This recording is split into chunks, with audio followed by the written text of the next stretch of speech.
کی board short cut کی Ctrl+H کا کیا استعمال ہے؟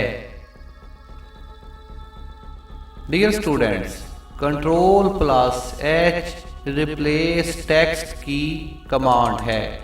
کی بورڈ پر موجود Ctrl+H بٹن دبانے سے ریپلیس باکس اوپن ہو جاتا ہے، جس کی مدد سے ڈاکومنٹ میں موجود پہلے سے لکھے ہوئے ورڈ کو کسی دوسرے ورڈ کے ساتھ تبدیل کیا جا سکتا ہے۔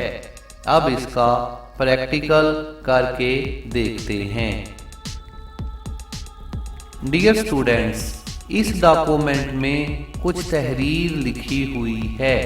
جیسے ہی کی بورڈ سے Ctrl+H پریس کیا جاتا ہے تو ہمارے سامنے ریپلیس باکس اوپن ہو جاتا ہے۔ یہاں پر دو بار موجود ہوتے ہیں، find what and replace with. آپ ڈاکومنٹ میں لکھے ہوئے کسی بھی ایک ورڈ کو تبدیل کر سکتے ہیں کسی دوسرے ورڈ کے ساتھ، جیسے کہ اس تحریر کے اندر جگہ جگہ کمپیوٹر لکھا ہوا ہے۔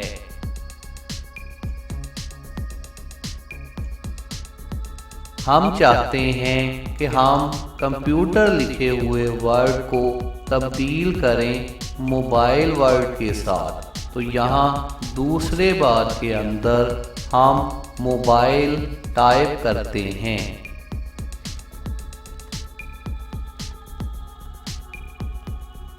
ٹائپ کرنے کے بعد یہاں پر ریپلیس آل کی آپشن ہوتی ہے۔ اس پر کلک کرنے سے ڈاکومنٹ میں موجود تمام ریپلیسمنٹ جو کہ 8 ریپلیسمنٹ اس وقت تھی ہو چکی ہیں، اب اس کو کلوز کیا جا سکتا ہے۔ ڈاکومنٹ میں جہاں جہاں کمپیوٹر لکھا گیا تھا اب وہاں موبائل لکھا جا چکا ہے۔